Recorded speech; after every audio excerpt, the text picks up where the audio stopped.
I think it's very important to underscore what Byron just said.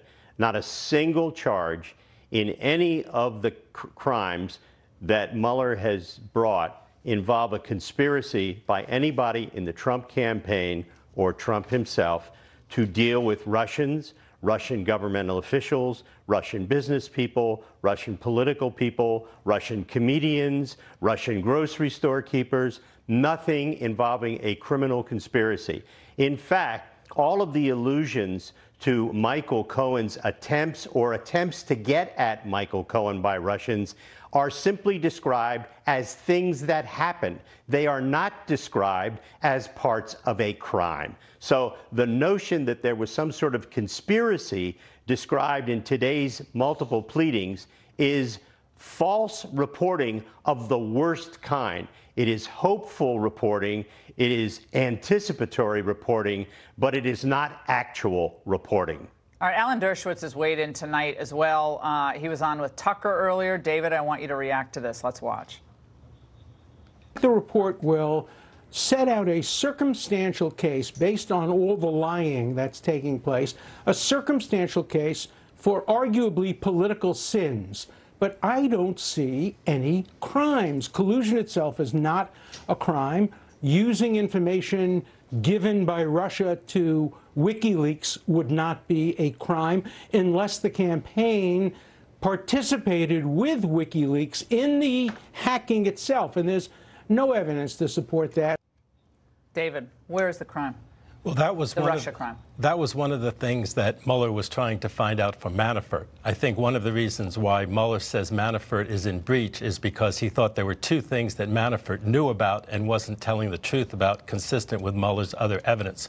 One of them was whether Manafort had these contacts with WikiLeaks, with Trump intermediaries, or with Russian intermediaries. That was the allegation. The other one is the Trump Tower meeting in New York City, the one in 2016 with Kushner and Donald Trump Jr.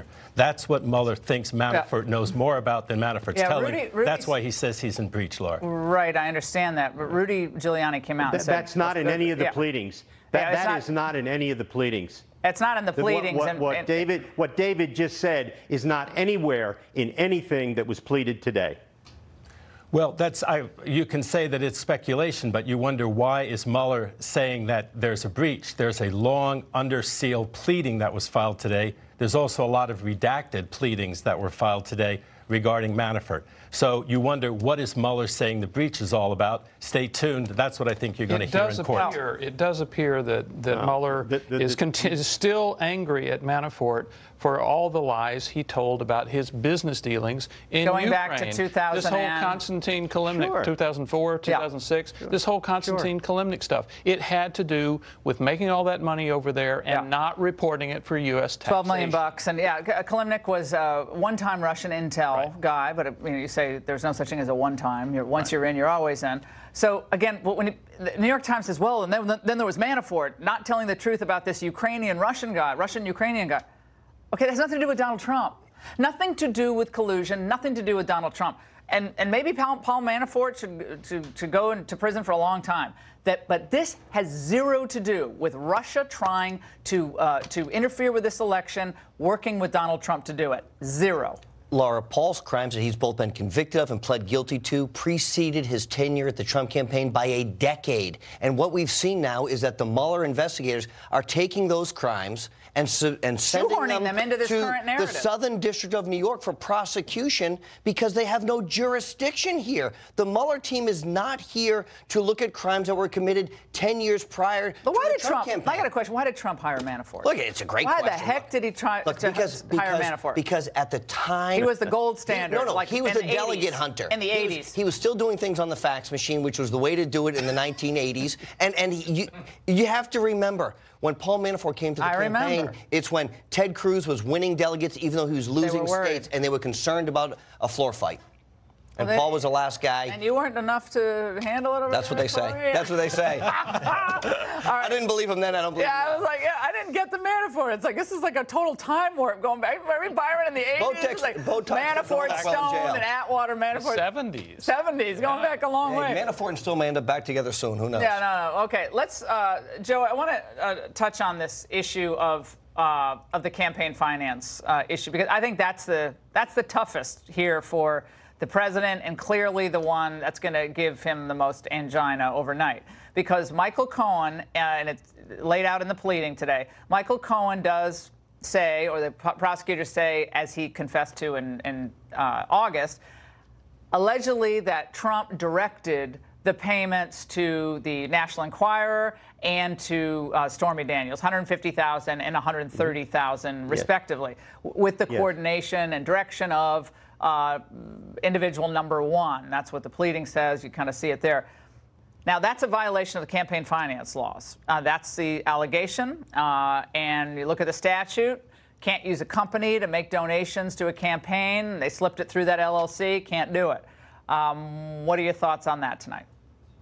Well, according to the former chairman of the Federal Election Commission, that was not a violation of the federal campaign finance laws. Now, the use of a corporation would be, but you'd have to prove that Donald Trump knew that the corporation was being used to do it. It was not illegal for Donald Trump to allow his personal funds to be used to pay hush money. Paying hush money is not illegal. The question is, was it done to further the campaign, or was it done to prevent personal embarrassment and to keep it quiet? That is actually makes it impossible to prove a crime, because either one of those scenarios is possible, and therefore a jury would have to guess at that. Not only that, there's no evidence that the President of the United States ordered that it be paid through a corporation, which is what would make it illegal. The payment itself would be perfectly proper. So well, if it's disclosed, you're saying it's proper even if it's not disclosed? In which the president has any exposure. So, Joe, you're saying it's proper even if it's not disclosed. If it's meant, and this is what Cohen pled to, I believe, correct me if I'm wrong, that it was meant to influence it only has to be disclosed if it is a personal campaign contribution by the president. If it is paid to keep the women silent, it is not a person because he doesn't want to embarrass his family. That's where they're different. That is not a campaign contribution. It's a POV of the Trump team versus what Cohen's trying to say to try to get less jail time. I mean, that's what they're going to say. Look, he wants to get less jail time, so he's got to do something. He's got to foist some of the blame over to Trump because he's got to parry down the jail time there. But, David, this is what some of the commentators today were concluding on the campaign finance aspect. Let's watch.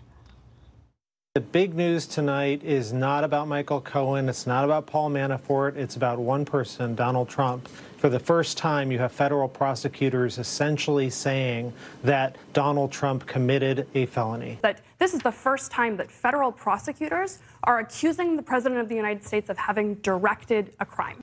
What they say is Michael Cohen's 2 campaign finance felonies were directed by a person named as Individual 1. That person is Donald Trump. That means that Donald Trump also committed 2 felonies.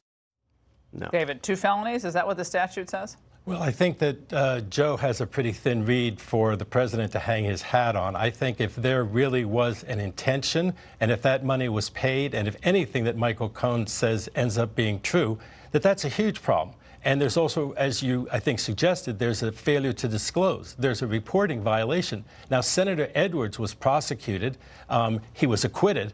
But he was prosecuted by the Obama Justice Department, as you'll recall, for you could argue personal. There were 2 different inferences. Yes, he was found not guilty, but certainly the president's dream is not to go to a jury trial and be found not guilty. But it is he would want to head this off long before that, and I don't think that argument really works. It's why we're all going to be looking at that Edwards case, because the Justice Department in that case really kind of leaned forward on that too far.